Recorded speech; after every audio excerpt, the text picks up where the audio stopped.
Hey, hello, Valerie. So nice to see you here. Thank you for being with us today. Thank you, sir. This is exciting. We're going to have a long. We just said we need 2 hours. We don't. We need 2 hours. Yeah. To, to talk about. We have so many.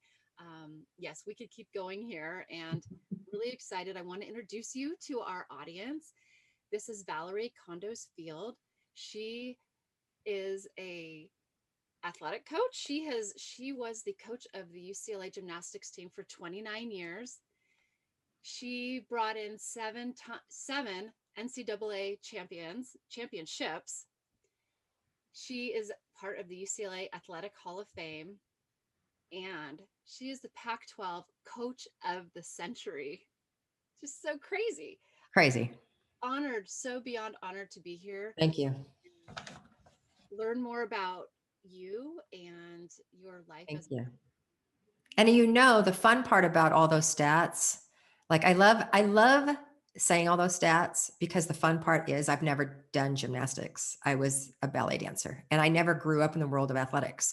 And so my learning curve and how I learned uh, is really the real story, you know? So I'm excited to share it. Thank you. That is what a unique situation, because usually a coach is a coach because they've come to the sport, and we're often, as a coach, we're teaching technical skills, we're teaching, and which I'm sure you learned to do as well. And there's, as you know, so much more to coaching than just the physical body, and that's what we're here to talk about.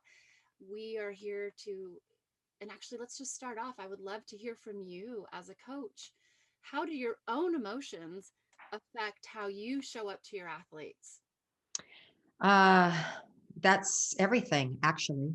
And as I said, I knew nothing when they asked me to be the head coach. I was like, first of all, I laughed in their face. I was like, remember, I don't know anything about gymnastics. But I really had to figure out my why. That's such a catchphrase now, but why are athletics important? Is it all up coaches? This is what you need to ask yourselves. Is it all about winning?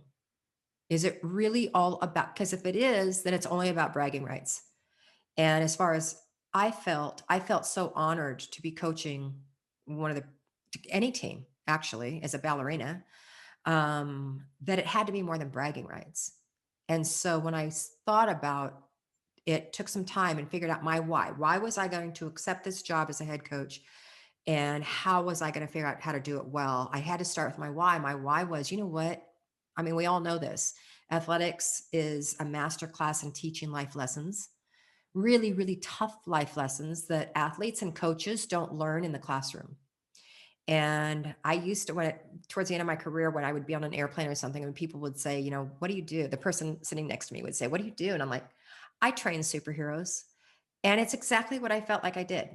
And then once I figured out my why, I'm going to develop champions in life through the sport of gymnastics.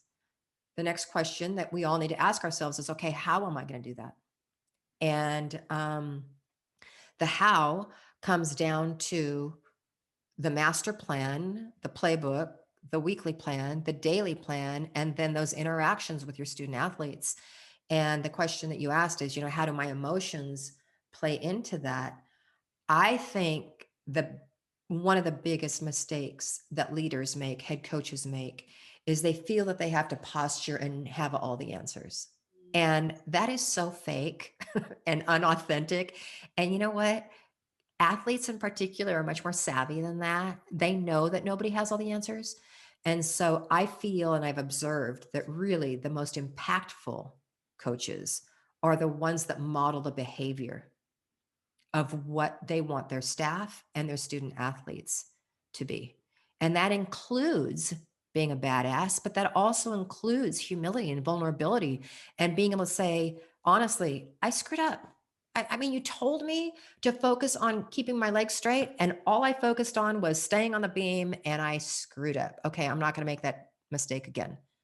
And they need to learn that from you. Right. This idea that how you show up, being, you are the role model, you are their role model. Sometimes it, we can, it's hard to put on What does it mean to be present? What does it mean to, connect or focus? Like in our minds, what does that mean? But when we can see it embodied in another person and somebody that these athletes look up to, it makes it more attainable, I'd say. Well, and think about it. If your goal, if your why as a coach is to win, and it's only to win, and I understand that we're hired to win, I get it. But if that is your why, you're going to be a dictator. You're going to dictate change in your athletes. Do it like this because I said so. And I hope that all of your audience who's listening and watching today have lived long enough to realize that when you motivate someone, it is far more enriching and long lasting than simply motivating.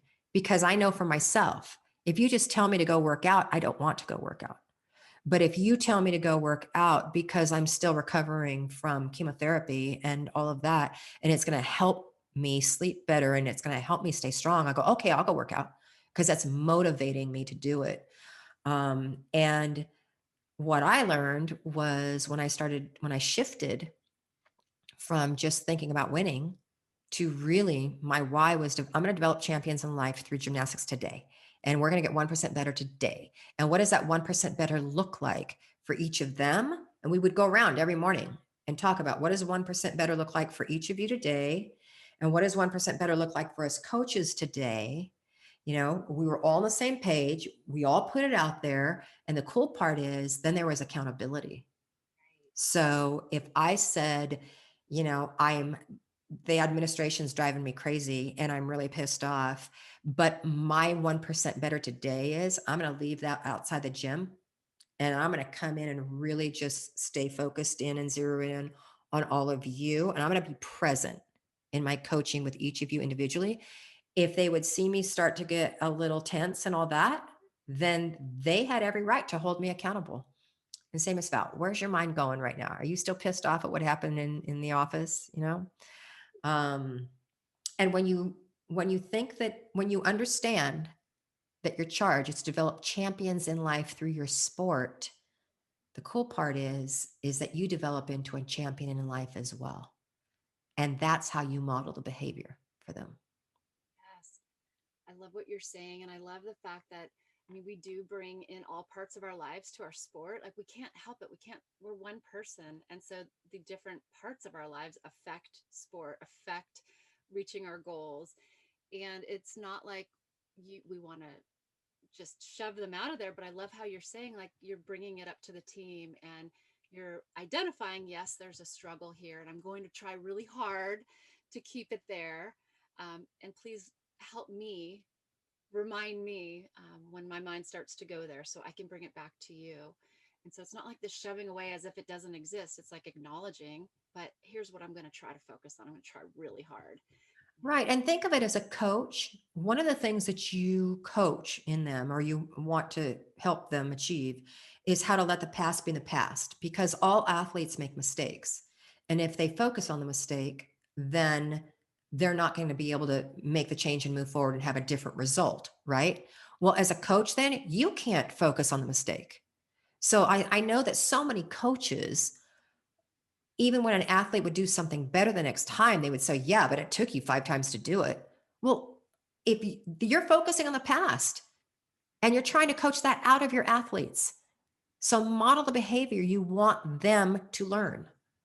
And I think that's why in that situation, like in that scenario where an athlete screws up, and then says, okay, I'm going to etch and sketch my brain and start over and I'm going to have a different result. And then they do, by you not bringing it up reinforces to them that you are seeing them in the present moment and you're not judging them on their past.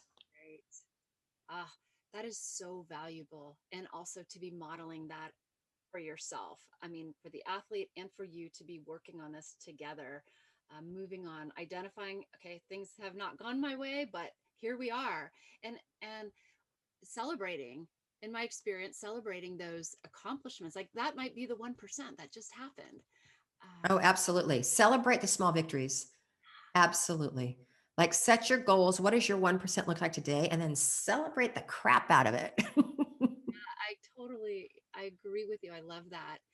Uh, I would love to hear, and we are touching upon it, but how does the relationship that you have with an individual athlete affect her performance? So I'm really glad you brought that up because I have so much more clarity about that question now that I've retired. I've been retired now 2 years. And um, in looking back and people asking me about my career and a lot of questions like you're asking, I didn't realize when I was coaching that the relationships, the really close relationships with my athletes actually did matter to their performance. And it obviously they did better because we had a good relationship. They trusted me and I trusted them. And so there wasn't friction. And when I look back now on some of the athletes that I didn't have, well, let me just say on some of the athletes that weren't Miss Val fans, that didn't just sing my praises the whole time they were in college or after they graduated. And I look back and the one commonality is I didn't have a relationship with them. I had a coach athlete relationship, but I never got to know them. And when I look at them, my trigger response is, God, they were so divisive. They were so negative. They were just, constantly complaining, showing up lethargic. It's like I had to make them do gymnastics instead of them being appreciative of being able to be on this team and all that. And in hindsight now, coaches out there that are listening, if you could spend a part of the time that you have with your student athletes, I like to look at it as currency, the time that we have. If you would spend just a small part of that currency for even one day, taking that athlete and go get a coffee and just say, okay, I honestly want to just get to know you better. Let's not talk about gymnastics. W- w- What was your life like before you came to the team? What are your struggles? What do you think your struggles are outside the gym? Just ask them open-ended questions and then shut up and listen. And that using that currency will have compound positive effects far more than keeping them in the gym using that currency on conditioning drills. Those tears that were coming before, like, wow, that is just insanely powerful to be able to connect with your athlete and care about them as a real person. I think that in my experience with being an athlete and the athletes that I work with, there is that thing we got to win, and you almost feel like a tool, and a tool that maybe is not needed at all times or period. And it this is when that the girls start to think, I don't want to do this anymore. This doesn't feel good. But like you're saying, for a coach to be able to reach out and just simply show that they care about this girl can change everything, whether or not they continue to be not on the first string. Maybe they still stay on the bench, maybe they're not the first ones out there, depending on the sport, but they know that their coach cares. It matters. You know what's really fun? Um, when our teams were really clicking, it's when I took the time to have individual meetings with every single one of them once a week. And these individual meetings were only like 10 or 15 minutes. Um, but I noticed that they would come in the office and, I would make sure not to sit across my desk, sit with them on the sofa. Or, by the way, I do have Coach Wooden's sofa in my office. So we would sit on Coach Wooden's sofa and, just sit there and chit chat, have my coffee. So it's a little relaxed.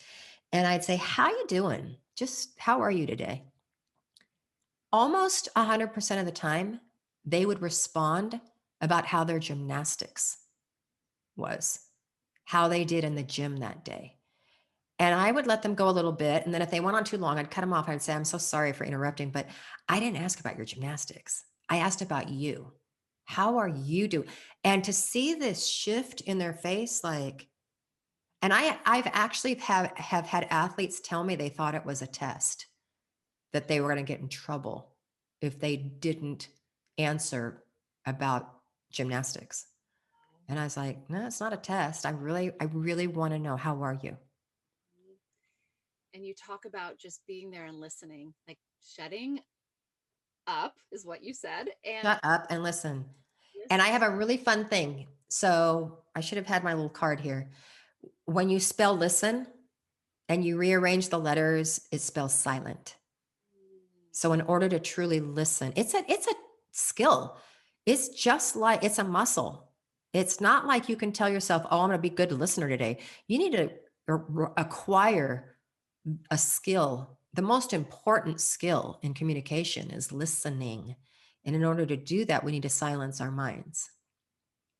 I love that.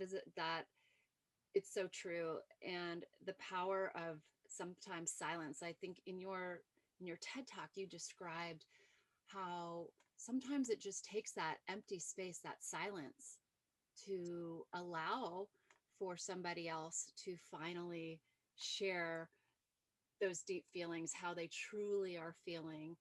And that won't happen if we don't allow that space. Right. Is that when you started crying during my TED talk? Oh, I don't even know. Like, I don't have to say. Started crying. I was TED Talks are supposed to be 12 minutes. And I started crying when I was telling that story of I tell the story of one of my athletes coming in my office and talking for like 2 hours. And thankfully, I was wise enough to just, as I say, shut up and listen. And she eventually told me that I was the first person that she was going to tell that she was sexually abused by Larry Nassar and the team physician for the USA Gymnastics. And when I was giving the TED talk, I got choked up and the TED talk ended up being like 15 minutes instead of 12 minutes. I got off stage. I'm like, I'm so sorry. I'm so sorry. I couldn't think of that. They're like, it was great. I said, okay. I saw that piece in you. I mean, it was just the way you describe it, and it's just so heartfelt. And I would love for you to share a little bit about this relationship with coach and athlete, and and you've described how it affects the athlete. And I'm curious how it affects you as a coach. Like, how does these, when you build these relationships, how does that change, or does it, who you are, how you show up to your athletes? That's great. I've never really thought about that question in that way. And I think that as coaches, we get so wrapped up in needing to figure out how to win. Um, and I don't think there's a coach in the world, on the planet, myself included, that can get their ego out of it completely. Especially when you're on the competition floor, you want to win. And if you don't want to win, then you really shouldn't be a coach. But there's a difference between leading from your ego and leading from the place of leading these athletes.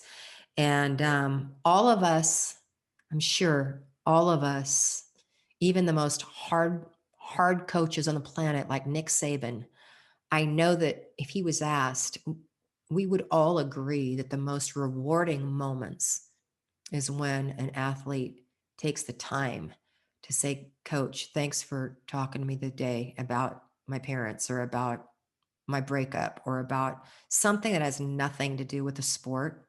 Those are the most meaningful moments to the athletes. And we shouldn't let the knowledge of that just pass through us. And so when you're in a moment where you are struggling with an athlete and you're not on the same page, um, to be able to remember those moments of how can I right now deepen the relationship with this athlete right now? Because it's going to be on a human level. It's not going to be about X's and O's. It's not going to be about telling them how to kick the soccer ball better.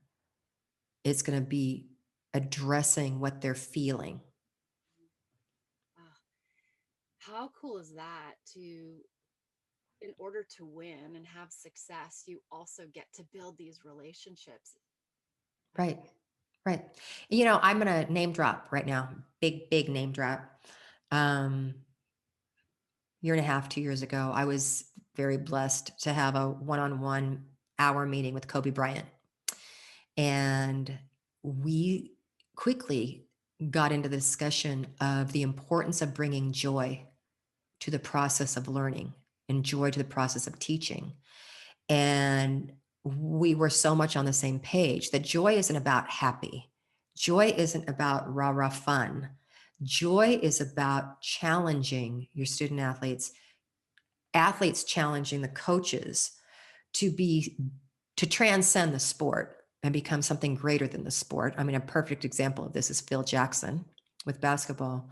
But Kobe said, you know, his joy came from waking up at 4:30 in the morning and getting 2 workouts in before the team showed up.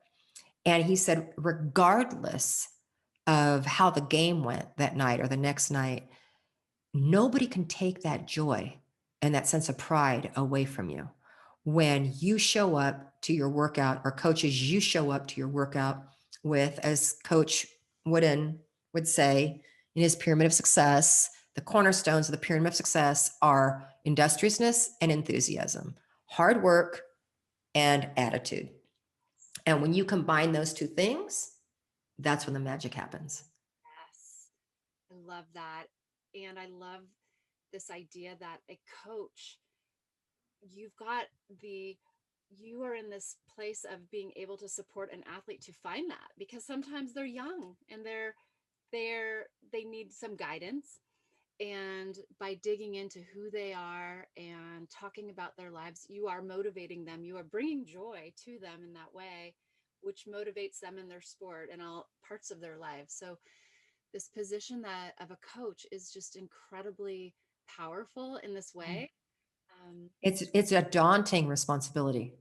really is. It's when you take it beyond winning and you realize the influence you have on that young person or even that college student athlete, it is a daunting responsibility that I took very, very, very seriously every day. I mean, every morning I woke up and I just said, God, I promise you, I am going to be the best teacher, leader for these young people that you've brought into my life today, the best I can. And I'm going to screw up. And I hope that you'll show me where I have so that I can apologize and move forward. One of the, you were just saying something in this story popped in my head. I had a student athlete from England, and she was trained by a very, very, very, very strict coach. And it was the day we were having our last training before the team was going home for Christmas break, which was 10 days. And we were having an intra squad, and she shows up and she's sick, like the flu, ears, the whole head thing. And she's not able to train. And I went over to sit next to her and I said, how are you? And she said, I'll be fine. And I said, well, I'm really worried. Do we need to give you some medication or something to take on the plane? Because I'm really worried about that flight, and your ear is going to be hurting and it's going to be miserable. It's a 9-hour flight. You're going to be miserable. How can I help you? She was shocked. And she looked at me like I had 5 heads. And she said, I cannot believe you're asking me about how you can help me with my flight home. I thought you were going to get on me that I wasn't able to train today. And I'm probably not going to be able to train for a few days. And you're going to be worried that I'm going to get out of shape and gain weight. And she says, I just can't believe it. And then later on, when she was interviewed, she brought that story up and she said, it was in that moment I knew I would champion Miss Val for the rest of my career. Oh, wow. And you remember that moment. Yeah, Mhm, mhm. so powerful. So powerful how you can, and likely she can recall that moment right now, like forever. It is truly, those moments can impact a young athlete and change a trajectory, and just change who they are, in their sport, in their life, how they are with their own children. Um, And you know what, Sarah? It just dawned on me. I love it when I do these things because I learn something every time. It just dawned on me when I was saying to model the behavior that you want. Um, it was important that she and I had at that moment started this relationship because it's important that your athletes share with you those impactful moments. Because if they don't share them with you, you don't know what's hitting home and what's not hitting home. And the only way they will share them with you is if there's a relationship, if there is trust and a safe space for them to tell you anything that they feel is on their heart that they want to get off their heart and tell you. yes. Uh, Thank you so much for sharing your experiences and your stories with us. Incredibly beyond valuable, and it has been just such an honor to be talking with you during this time. I I can't wait for more conversation with you, and so I just want to really thank you for being here today. Absolutely. My pleasure. I was like, no, we need to talk more. Come on, Sarah. I could be here all day with you for sure. And Thank you. yes, well, thank you so much, Valerie. You're welcome. My pleasure.